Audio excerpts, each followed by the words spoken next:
प्रिय विद्यार्थियों, स्वागत है आपका Shri Shyam school group of education के ऑनलाइन चैनल यूट्यूब चैनल पर। और मैं इरशाद आपकी सेवा में फिर हाजिर हुआ हूँ। देखिए, हम बात करेंगे क्लास 12 की।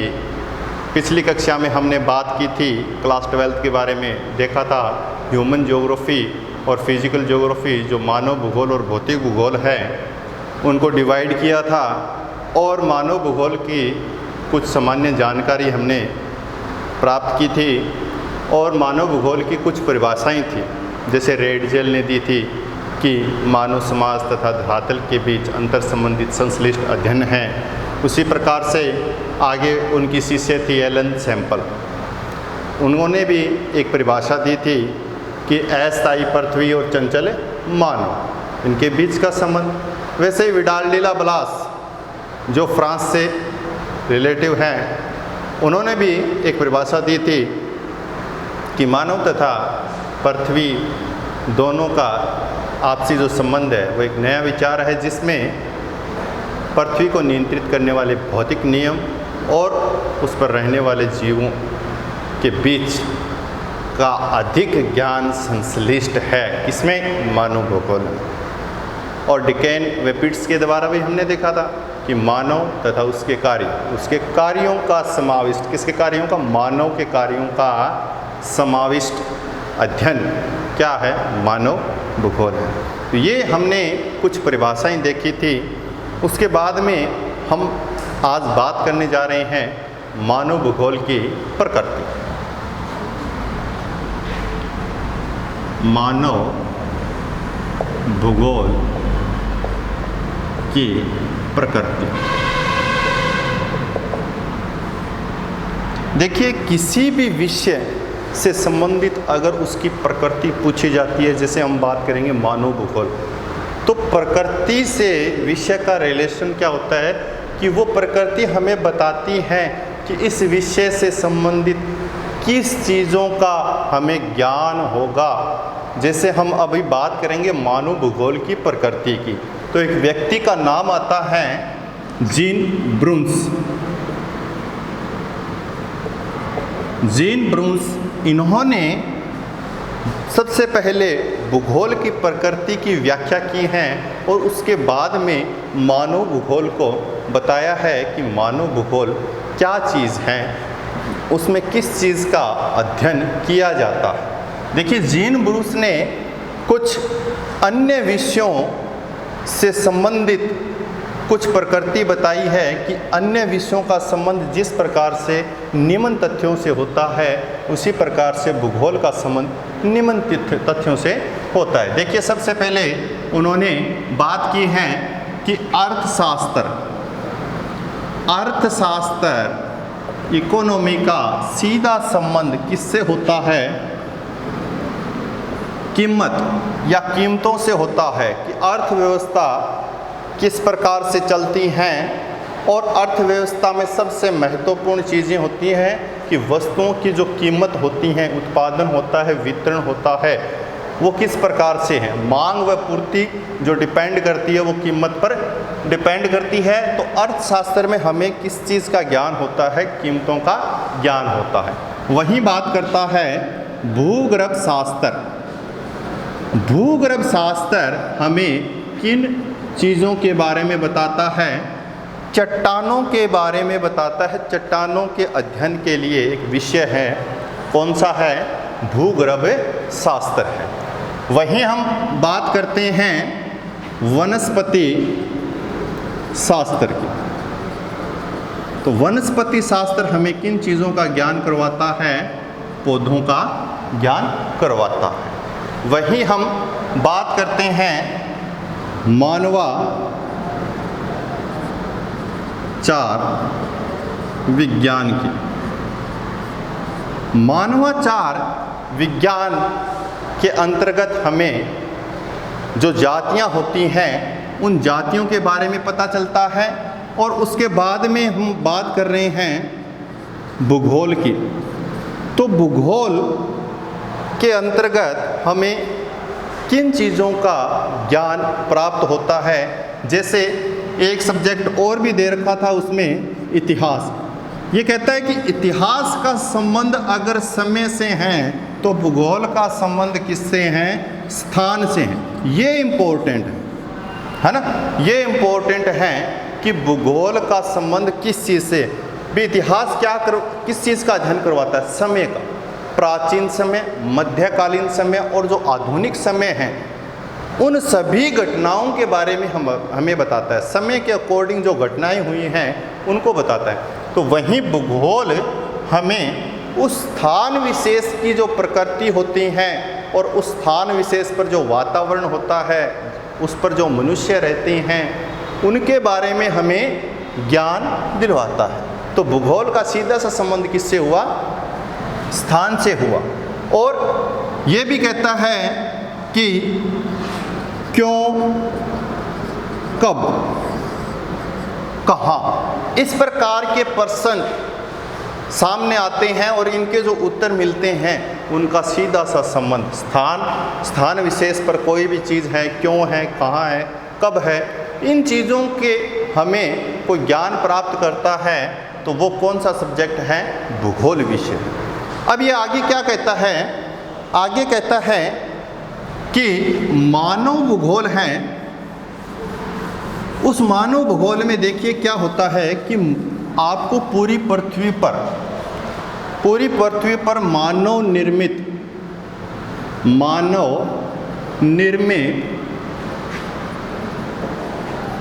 जो भी दृश्य दिखाई देता है, मानव निर्मित जो भी दृश्य आपको दिखाई देता है, उन सभी तत्वों का अध्ययन किस में किया जाता है? मानव भूगोल में किया जाता है। तो मानव भूगोल का जो केंद्रीय बिंदु है वो क्या हो गया? मानवीय क्रियाकलाप हो गया। क्या हो गया? मानवीय क्रियाकलाप। मानव जो जो कार्य करेगा उन सभी कार्यों को किस में समाविष्ट किया गया है? मानव भूगोल में किया गया है। और मानव भूगोल यह विश्लेषण करता है, मानव भूगोल यह विश्लेषण करता है कि कोई मानव समूह है, कोई भी मानव समूह है, वह जैविक, आर्थिक, सांस्कृतिक, सामाजिक, इन सभी वातावरण का उपयोग करता है बिल्कुल। जैविक वातावरण का उपयोग करता है, आर्थिक वातावरण का भी उपयोग करता है, सांस्कृतिक वातावरण का उपयोग करता है, सामाजिक वातावरण का भी उपयोग करता है। और इस वातावरण में क्या क्या बदलाव करता है, ये जो वातावरण है इस वातावरण में क्या क्या बदलाव करता है, ये विश्लेषण कौन सा विषय करता है? मानव भूगोल करता है। तो इस प्रकार से ये मानव भूगोल की प्रकृति को दर्शाया गया है। उसके बाद में इसके कुछ विषय क्षेत्र बताए गए हैं, मानव भूगोल के विषय क्षेत्र कि भी ये किन किन क्षेत्रों में स्पेसिफिक अध्ययन करवाता है, मुख्य बिंदु क्या हैं। तो हम अब देखेंगे मानव भूगोल के विषय क्षेत्र। देखिए, मानव भूगोल के विषय क्षेत्र में हमें पहले से कुछ चीज़ें पता चल गई कि हमें मानव का अध्ययन करवाता है। तो सबसे पहले हमारे सामने जैसे जनसंख्या की बात करेंगे, ये भी जनसंख्या का भी अध्ययन करते हैं। उसके बाद में वो वातावरण का उपयोग करता है, तो इसलिए प्राकृतिक संसाधनों की भी बात करेंगे। और वो एक सांस्कृतिक जीवन में अपना जीवन व्यतीत करता है, सांस्कृतिक वातावरण में जीवन व्यतीत करता है, तो सांस्कृतिक वातावरण को भी हम देखेंगे। और उसके बाद में मनुष्य एक प्रदेश से दूसरे प्रदेश में भी जाता है, वहाँ रहता है, वहाँ के क्रियाकलापों को, रहन सहन, सांस्कृतिक वातावरण को जानता है और कुछ समय के लिए कार्य भी करता है और वापस भी आता है। तो मतलब दूसरे प्रदेशों से भी इसका संबंध पाया जाता है। तो इस प्रकार के कुछ आपको विषय क्षेत्र मिलेंगे। जैसे हैटिगटन नाम का एक व्यक्ति है, तो उन्होंने क्या कहा था? उन्होंने मानवीय क्रिया और भौतिक दशाएं, दो विषय क्षेत्र प्रमुख रूप से बताई उन्होंने क्या बताया कि भौतिक दशाएं होती हैं और एक मानवीय क्रियाएं होती हैं। इन दोनों विषय क्षेत्र का अध्ययन किस में होता है? मानव भूगोल में होता है। तो देखिए विषय क्षेत्र के बारे में देखते हैं। जनसंख्या व उसकी क्षमता, दूसरा बता रखा है प्राकृतिक संसाधन के बारे में, तीसरा बता रखा है इसके अंतर्गत ये है कालिक अनुक्रम, चौथा बता रखा है सांस्कृतिक वातावरण, पांचवा बता रखा है इसमें समायोजन व प्रादेशिक संगठन, छठा बता रखा है इसके अंतर्गत दूसरे प्रदेशों से संबंध।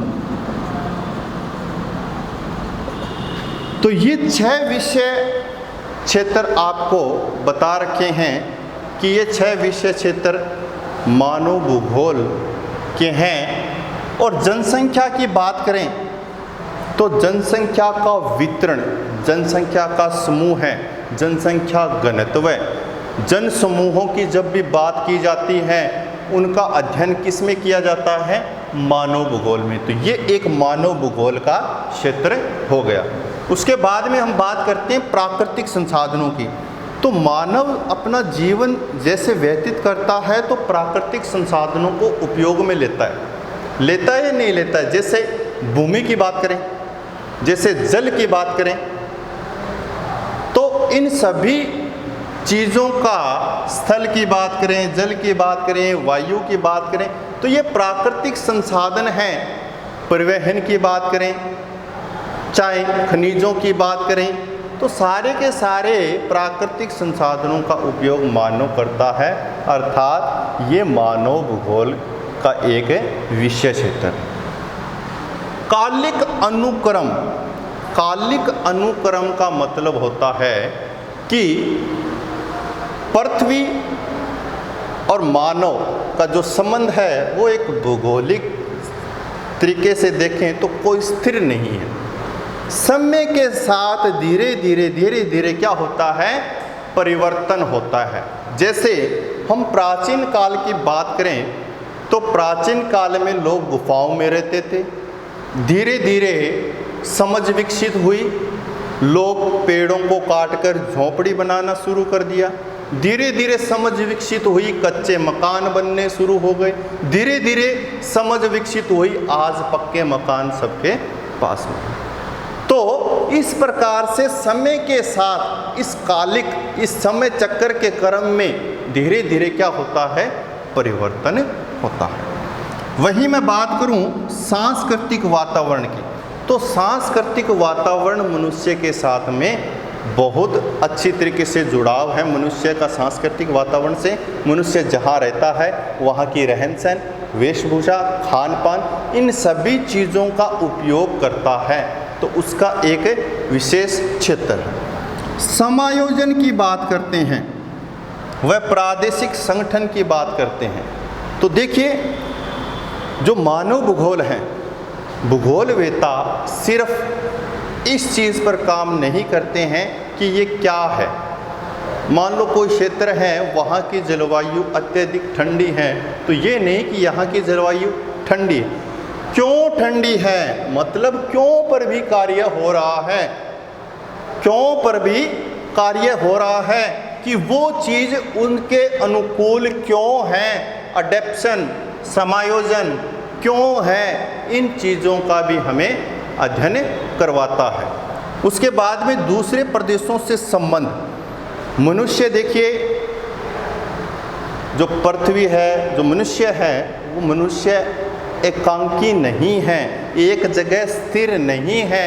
मनुष्य को एक क्षेत्र से दूसरे क्षेत्र में जाना ही पड़ता है, क्योंकि समस्त संसाधन किसी एक क्षेत्र पर नहीं पाए जाते हैं, इसलिए मानव का संबंध दूसरे प्रदेशों से भी होता है। तो ये विषय क्षेत्र है। ठीक है, हमने आज बात की है मानव भूगोल की प्रकृति के बारे में, और साथ में बात की है मानव भूगोल की प्रकृति और मानव भूगोल के विषय क्षेत्र के बारे में हमने देखा है। उसके बाद में 3 कंसेप्ट आती हैं। एक निश्चयवाद, या हम ये कह सकते हैं नियतिवाद। एक होता है संभववाद और एक होता है नवनिश्चयवाद। ये 3 चीज़ें आपके सामने आएगी। निश्चयवाद, डिटर्मिनिज्म, क्या होता है? देखिए, प्राचीन काल की हम बात करें तो उस समय क्या था? उस समय हमारे पास में इतनी तकनीकी ज्ञान, इतनी समझ विकसित नहीं थी, और प्राचीन काल में हम क्या करते थे? हम देवी देवताओं को पूजते थे। कौन से देवी देवता? इन भौतिक दशाओं के देवी देवताओं को पूजते थे, जैसे सूर्य, अग्नि, वायु। तो ये जो भौतिक दशाएं हैं इनको हम पूजते थे। तो मतलब हम सर्वोपरि किसको मान रहे हैं? हम सर्वोपरि मान रहे हैं उन भौतिक दशाओं को। और भौतिक दशाओं में क्या होती है? नेचर, प्रकृति, वातावरण। तो प्रकृति क्या हो गई? सर्वोपरि हो गई। प्रकृति क्या हो गई? सर्वोपरि हो गई। प्रकृति सर्वोपरि हो गई, मानव उसका दास हो गया। मानव उसका क्या हो गया? दास हो गया। उसी कंसेप्ट को किस नाम से जानते हैं? निश्चयवाद के नाम से जानते हैं। और ये निश्चयवाद की जो विचारधारा है, ये रेटजेल, जो आपको पता है, उन्होंने ये क्रिएट की थी कि निश्चयवाद क्या है। उन्होंने इस पर कार्य किया था। और फ्रेडरिक रेटजेल आधुनिक मानव भूगोल के जो जन्मदाता है आधुनिक भूगोल के, वो फ्रेडरिक रेटजेल है। तो प्रकृति को सर्वोपरि मानने वाली कौन सी विचारधारा है? निश्चयवाद, या हम ये कह सकते हैं नियतिवाद। उसके बाद में धीरे धीरे जो परिवर्तन हुआ समय के साथ में, तो फिर क्या हुआ? कुछ लोग संभववाद की विचारधारा लेकर आए। और संभववाद की विचारधारा कौन लेकर आया? विडाल डी ला ब्लास, फ्रांस का एक व्यक्ति है विडाल डी ला ब्लास। उन्होंने क्या कहा कि मनुष्य दास नहीं है, मनुष्य दास नहीं, मनुष्य तो स्वामी है। तो इसका अर्थ क्या हुआ कि प्रकृति जैसे जैसे आपदाएं उत्पन्न करती है, मनुष्य उसको नियंत्रित कर लेता है, मनुष्य उस पर हावी हो जाता है। तो इस अकॉर्डिंग और प्रकृति हमेशा संभावनाएं उत्पन्न करती हैं और उन संभावनाओं को मनुष्य नियंत्रित करता है। अर्थात इसमें क्या हो गया? मानव सर्वोपरि हो गया। निश्चयवाद तो मानता है प्रकृति को, संभववाद मानता है मानव को। कुछ समय और बीता, उसके बाद में एक व्यक्ति आता है ग्रिफिथ टेलर। ग्रिफिथ टेलर ये कहता है कि ये जो दोनों कंसेप्ट हैं, इन दोनों कंसेप्ट को आपस में कोलिंग करता है, संबंधित करता है और एक अवधारणा देता है, रुको और जाओ। रुको और जाओ की एक कंसेप्ट देता है। और ये बताता है कि एक व्यक्ति ट्रैफिक पुलिस की भांति कार्य करता है। जैसे अगर रेड सिग्नल हो जाता है तो व्यक्ति रुक जाता है। कहने का तात्पर्य, अगर कोई प्राकृतिक आपदा आ रही है, भूकंप आ रहा है, ज्वालामुखी आ रही है, तो मनुष्य अपनी जगह स्थिर हो जाता है। उस समय प्रकृति सर्वोपरि होती हैं। और जब ग्रीन सिग्नल हो जाता है तब मानव वहाँ से निकल जाता है। मतलब प्राकृतिक आपदा जैसे ही रुक जाती है उसके बाद में मानव सर्वोपरि हो जाता है। तो ये मानव और प्रकृति दोनों को सर्वोपरि मान है, दोनों आपस में सह संबंधित हैं और दोनों एक समय रुकते, एक समय रुक जाता है तो दूसरा पक्ष हावी होता है, दूसरा अगर रुक जाता है तो वो पहले वाला पक्ष हावी हो जाता है। तो ये ग्रिफिथ टेलर ने नवनिश्चयवाद दी थी। तो आपको ये जितना भी करवाया गया है इसके नोट्स बनाइए। अगर किसी प्रकार की कोई दिक्कत है तो आप मुझे कमेंट बॉक्स में बताइए और लगातार स्टडी कीजिए। और ऑनलाइन ये जो क्लासें चल रही हैं ये हमेशा चलती रहेगी जब तक ये कोरोना महामारी से हम निपट नहीं लेते हैं तब तक। और लगातार आप वीडियो को देखते रहिए, ज़्यादा से ज़्यादा शेयर कीजिए और अपने साथी को बताइए कि भी ऑनलाइन क्लास शुरू हो गई है। धन्यवाद। जय हिंद, जय भारत।